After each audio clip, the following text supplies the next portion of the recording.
இன்றைக்கி நம்ம பார்க்க போகிறது வந்து ஹோட்டல் ஸ்டைல் வெஜிடபிள் குருமா பார்க்க போகிறோம். ஸோ நான் வந்து கோயம்புத்தூர் என்னோடய பேஸு. நான் கோயம்புத்தூர்லேருந்து வளர்ந்தவ. ஸோ அங்கே பார்த்தீங்கன்னா பரோட்டாக்கெல்லாம் வந்து வெஜிடபிள் குருமா தான் கொடுப்பாங்க. இப்போ தான் வந்துட்டு பன்னீர், நான் 10-15 வருஷமாக தான் இந்த பன்னீர்லாம் சாப்பிட்றேன். முன்னாடியெல்லாம் வந்து பார்த்திங்கன்னா பரோட்டா அப்படின்னாலே வெஜிடபிள் குருமா, ரைத்தா, வெங்காய ரைத்தா அது போட்டு தான் கொடுப்பாங்க. இது சப்பாத்திக்கு எல்லாத்துக்குமே நல்லா போகும். ஸோ ஹோட்டல் ஸ்டைலில் நம்ம எப்படி பண்ணுறதுன்னு சொல்லி பார்க்க போகிறோம். ஸோ இதுக்கு தேவையான பொருட்கள் வந்துட்டு பீன்ஸு, வெஜிடபிள்ஸ் தான் எல்லாத்தையும் எடுத்துக்க போகிறோம். பீன்ஸு, கேரட்டு, பச்சை பட்டாணி, காலிஃப்ளவர், உருளைக்கிழங்கு, அதுக்கப்புறம் வெங்காயம் நறுக்கி வச்சுருக்கேன். ஒரு அரை தக்காளி, ரொம்ப தக்காளி வேண்டாம், அரை தக்காளி டு ஒரு தக்காளி போட்டுக்கோங்க. கொத்தமல்லி, பச்சை மிளகா, கருவேப்பிலை, அப்புறம் உப்பு, கொஞ்சம் கோகனட் மில்க்கு, தனியாக கோகனட்டை அரைச்சி அதில் பால் எடுத்து வச்சுருக்கேன் லாஸ்ட்டாக மேலே அப்படி ஊற்றுறதுக்கு. அப்புறம் தனியாக தேங்காய், ஒரு கரண்டி தயிர், பீட்ரூட்டு, காய்கறிகளோட பீட்ரூட் வந்து கொஞ்சம் கலர் கொடுக்கும். ஸோ பீட்ரூட்டு, அப்புறம் மந்த்ரா கடலை எண்ணெய் எடுத்திருக்கேன், ஜிஞ்சர் கார்லிக் பேஸ்ட்டு, அப்புறம் பெருங்காயம், இங்கே வந்து மசாலா சாமான், முந்திரி பருப்பு, இதை தான் நம்ம அரைச்சிக்க போகிறோம் தேங்காயில். முந்திரி பருப்பு, கொஞ்சம் பொட்டுக்கடலையும் எடுத்துக்கணும், பொட்டுக்கடலை, அதுக்கப்புறம் சோம்பு, பட்டை, கிராம்பு, அதுக்கப்புறம் கசகசா வந்து ஊற போட்டிருக்கேன். ஏன்னா எப்போதுமே வந்து கசகசா வந்து நிறையா பேர் வந்து பச்சையாக போட்டு அரைப்பாங்க, அது அரையவே அரையாது. ஸோ அதனால் எப்போதுமே ஊற போட்டு ஒரு மணி நேரம் 1.5 மணி நேரம் ஊற போட்டு அரைச்சிங்கன்னா தேங்காவோட நல்லா ஸ்மாஷ் ஆகும். இல்லாட்டினா திப்பியாக அந்த கசகசா வந்து அரையவே அரையாது. அதனால் ஊற போட்டு அரைங்க. மஞ்சள் பொடி, காரப்பொடி. இப்போ நம்ம எப்படி செய்கிறதுன்னு பார்ப்போம். ஃபஸ்ட்டு நம்ம ஸ்டவ் ஆன் பண்ணிப்போம். ஓகே, இது எப்படி நாங்களாம் மதுரை, இது எப்படி எங்கள் மதுரை சால்னா லெவலுக்கு இருக்குமா இல்லை எப்படி இருக்கும்? ஏன்னா மதுரையில் நாங்கள்லாம் கோனார் மெஸ்ஸு எல்லா கடையிலையும் போனால் ராத்திரி பரோட்டா சால்னா சாப்பிட்டோம்னா தேவாமிர்தமாக இருக்கும். எங்கள் ஊர்லலாம் வந்து குருமா கொடுப்போம். சால்னா இல்லாமல் எங்கள் ஊரில் கோயம்புத்தூரில் வந்து குருமா, அன்னபூர்ணா எல்லாத்துலேயுமே வந்துட்டு குருமா தான் இருக்கும். ஸோ குருமாவோட கொடுப்பாங்க. சால்னா அது வேற, இது வந்துட்டு இது வேற. குருமா வந்துட்டு ஹோட்டல் ஸ்டைல் குருமாவே, அது தனி டேஸ்ட். டேஸ்ட்டுக்கு வெயிட் பண்றேன், பாப்போம். ஃபர்ஸ்ட் வந்து எண்ணெய் விட்டுக்கிறோம். கொஞ்சம் நல்லா தாராளமாகவே விட்டுக்கோங்க எண்ணெய் விட்டுட்டு கொஞ்சம் நல்லா இதுவானதுக்கு அப்புறம் ஒரு விரிஞ்சி இலை போட்டுக்கோங்க. 1 இல்லை 2 போட்டுக்கோங்க. அப்புறம்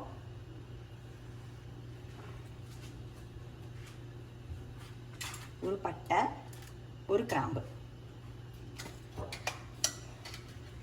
நல்லா பொரியட்டும்.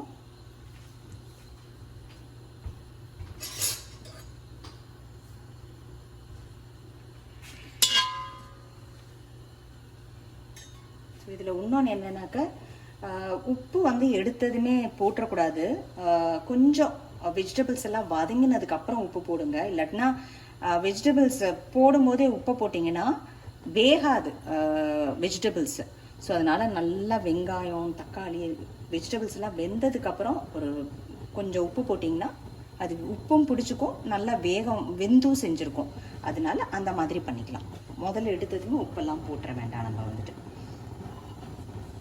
ஸோ நல்லா எண்ணெய் காஞ்சிருச்சு, நல்லா காஞ்சிருச்சு போல, நல்லா பொரிய ஆரம்பிச்சிருச்சு. ஆமாம், நல்லா பொரிய ஆரம்பிச்சிருச்சு. இதை வந்து நல்ல பெரிய வானலியாகவே புதுசாக வாங்கியிருக்கேன், இரும்பு வானலி. ஸோ அதில் தான் நம்ம பண்ணிகிட்ருக்கோம். நம்ம வந்து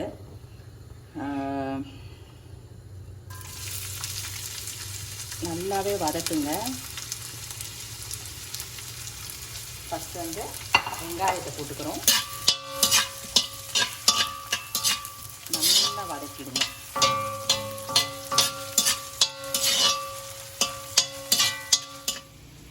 மீன் வயல் அது வெங்காயம் வதங்கிட்டு இருக்கு. நம்ம அரைச்சிக்க வேண்டியதை அரைச்சி எடுத்துக்கலாம். இப்போ வந்துட்டு தேங்காய் கொஞ்சம் எடுத்திருக்கேன். அப்புறம் வந்து ஊற வச்ச கசகசா ஃபுல்லாக ஊற வச்சுருங்க. ஊற வச்சா தான் நல்லா அது அரையும், மைய அரையும். இல்லாட்டினா அது வந்து முழுசாக நிற்கும். அதுக்கப்புறம் முந்திரி பருப்பு வந்து எல்லா குருமாவில் போட்டாலே வந்து ஒயிட் குருமா எல்லாத்துக்குமே ரொம்ப டேஸ்ட்டாக இருக்கும். அதுக்கப்புறம் ஒரு 4-5 கிராம்பு, அப்புறம் சோம்பு, பொட்டுக்கடலை, அப்புறம் இது பட்டை இது எல்லாத்தையும் எடுத்துட்டு நம்ம வந்து பச்சை மிளகாவையும் போட்டுக்கோங்க. சம்டைம்ஸ் வந்து பச்சை மிளகா வந்துட்டு அதுலேயே பச்சையாக போட்டோன்னாக்கா வாயில் நெருடும். ஸோ இதையும் போட்டு அரைச்சி எடுத்துக்கலாம். இப்போ நான் வந்து பச்சை மிளகாவையும் போட்டேன், எல்லா இதையும் போட்டு இதை வந்து நல்லா விழுதாக அரைச்சி எடுத்துக்க போகிறேன். இப்போது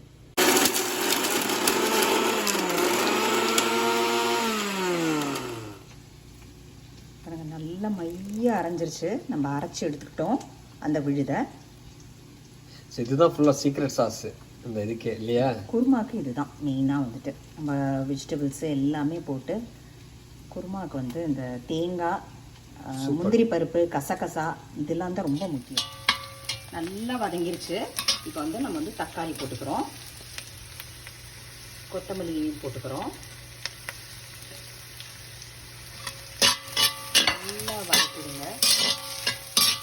இப்போதைக்கு உப்பெல்லாம் போட வேண்டாம். ஃபஸ்ட்டு வந்து நல்லா வதக்குங்க. ரொம்ப தக்காளி போட வேண்டாம், எனக்கு ரொம்ப புளிப்பு டேஸ்ட்டு வந்து பிடிக்காது. ஹோட்டல்லாம் என்ன பண்ணுவாங்கன்னா குருமா பண்ணும்போது ஒரு சிட்டிகை லாஸ்ட்டாக வந்து சுகர் ஆட் பண்ணுவாங்க. ஒரு மாதிரி அந்த இனிப்பு டேஸ்ட் இருக்கணும்னு சொல்லிட்டு. வேணும்னா ஆப்ஷனல், அது வேணும்னா சுகர் வந்து ஒரு அரை டீஸ்பூன் அந்த மாதிரி ஆட் பண்ணிக்கலாம். சில பேர் அது தேங்காயிலேயே கூட இனிப்பு இருக்கும். ஸோ சில பேர் வந்து அதை வந்து வேண்டாம்னு சொல்லி கூட வச்சுப்பாங்க. இப்போ வந்து நம்ம வந்து ஜிஞ்சர் கார்லிக் பேஸ்ட்டு போட போகிறோம்.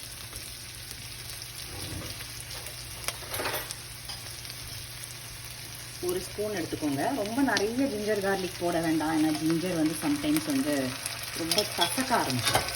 ஒரு ஸ்பூன் ஜிஞ்சர் கார்லிக் பேஸ்ட் போட்டுருக்கேன். நல்லா வதங்க. நல்லா குருமா பண்ணும்போது நல்லா குழிவான பாத்திரமாக எடுத்துக்கோங்க. ஸோ இதுக்கு அப்போ தான் வந்து அது நல்லா எண்ணெயெல்லாம் கலக்கும். நம்ம ரொம்ப ஷாலியாக எடுத்துக்கிட்டோம்னாக்க அது வந்து படர்ந்து போயிடும். கரெக்ட் சம்டைம்ஸ் வந்து சரியாக வேகாது. குழிவான வானலியாக எடுத்துக்கிட்டோன்னா ஈஸி. ஸோ கொஞ்சம் மஞ்சப்பொடி ஒரு ஸ்பூன் போட்டுக்கிறேன்.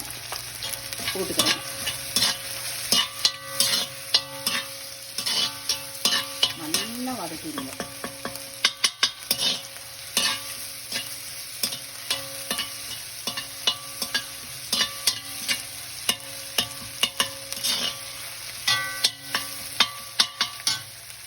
இப்போ நம்ம ஒவ்வொரு வெஜிடபிள்ஸாக ஆட் பண்ண போகிறோம். நல்லா வதங்கிடுச்சு பாருங்கள்.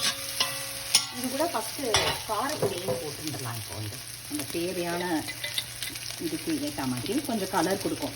வெள்ளை குருமானா நம்ம வந்து வெள்ளை குருமா பண்ணுறோம் இது அப்படின்னா நம்ம காரப்பொடி சேர்க்க தேவையில்லை. இது வந்து நம்ம வந்து குருமா பண்ணுறதுனால கொஞ்சம் தேவைக்கு ஏற்ற மாதிரி காரப்பொடி போட்டுக்கலாம். உப்பு மாத்திரம் கடைசியில் ஆட் பண்ண சொன்னீங்களோ? உப்பு வந்து நல்லா ஒரு வெஜிடபிள்ஸ் வந்து பாதி வெந்ததுக்கு அப்புறம் இல்லாட்டினா என்ன ஆகும்னா எப்போதுமே நம்ம உப்பு போட்டுட்டோம் காய்கறி வேகிறதுக்கு முன்னாடியே அப்படின்னா வேகாது. காய் அப்படியே நெத்தாக நிற்கும். ஸோ அதனால் உப்பை வந்து கொஞ்சம் ஒரு மாதிரி ப்ராசஸ் கொஞ்சம் தள்ளி சேர்த்துட்டோன்னா நல்லா இருக்கும். இப்போ நல்லா வதங்கிருச்சு பாருங்கள். இப்போ வந்து நம்ம வந்து கேரட்டு,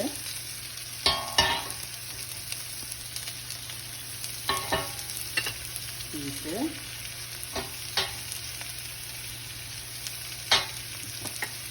காலிஃப்ளவர் எடுத்து வச்சுருக்கேன், காலிஃப்ளவர், பீன்ஸு,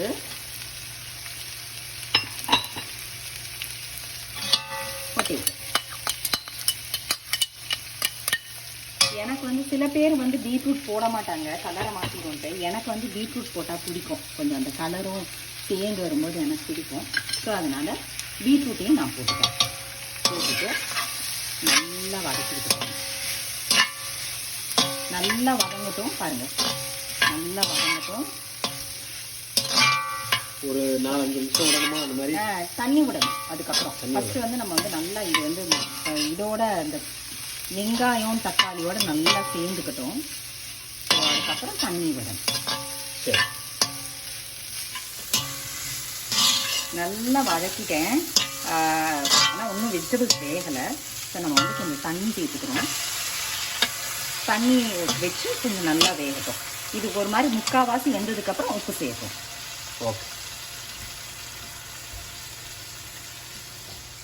ஆல்மோஸ்ட் முக்கால்வாசி வெந்துருச்சு. இந்த ஸ்டேஜில் நம்ம வந்து உப்பு சேர்த்துக்கிறோம்.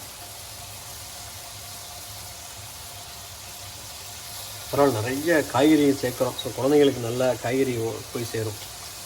சாதாரணமாக இவ்வளோ கொடுத்தா சாப்பிட மாட்டானுங்க. நிறைய எல்லாத்துலேயும் எதுலலாம் வெஜிடபிள்ஸ் சேர்க்க முடியுங்க அதுலலாம் நிறைய வெஜிடபிள்ஸ் போட்டு கொடுங்க. குழந்தைங்களும் குருமா மாதிரிலாம் கொடுத்தீங்கன்னா சாப்பிடுவாங்க. நிறைய வெஜிடபிள்ஸ் வரும். இப்போ குழந்தைங்கள்லாம் சாப்பிட்றதே இல்லை வெஜிடபிள்ஸ் எல்லாம். எப்போ பார்த்தாலும் இது பர்கரு அந்த மாதிரிலாம் தான் சாப்பிட்றாங்க, பீட்சா அந்த மாதிரி தான்.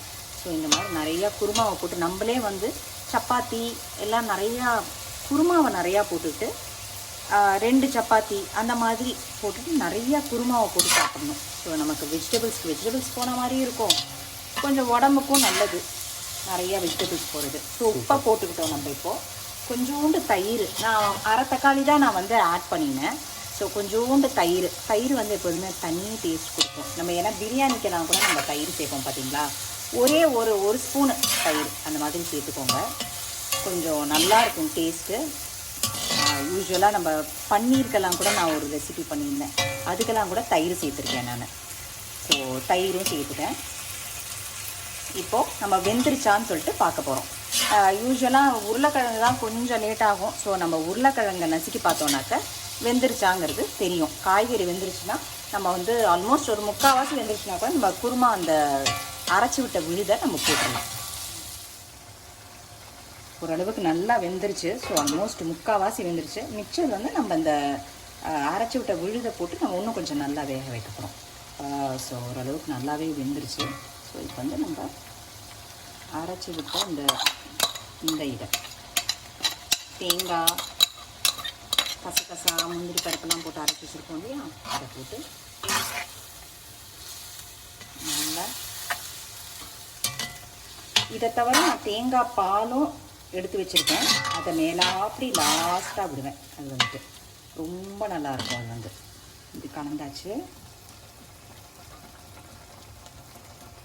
இந்த ஸ்டேஜில் பச்சை கருவேப்பிலையை மேலாப்படி தூவி விடுங்க. ஆல்ரெடி இது ஸ்ட்ராங் ஃப்ளேவர் தான். ஸோ அதனால் கருவேப்பிலையை லைட்டாக தூவி விடுங்க. ஆயிடுச்சு. இப்போ வந்து நம்ம வந்து சப்பாத்தியும் ரெடி. ஸ்டவ் ஆஃப் பண்ணிட்டேன். பிரமாதமாக இருக்கும். ஸ்ரேயா, குருமா சாப்பிட்றியா? என் பொண்ணு வந்திருக்கா, அவளுக்கு கொடுக்க போகிறேன். எப்படி இருக்கு ஸ்ரேயா? பார்க்க நல்லா இருக்கு. நீ சாப்பிட்றியா? ஓகே. உனக்கு பிடிக்குமா குருமா?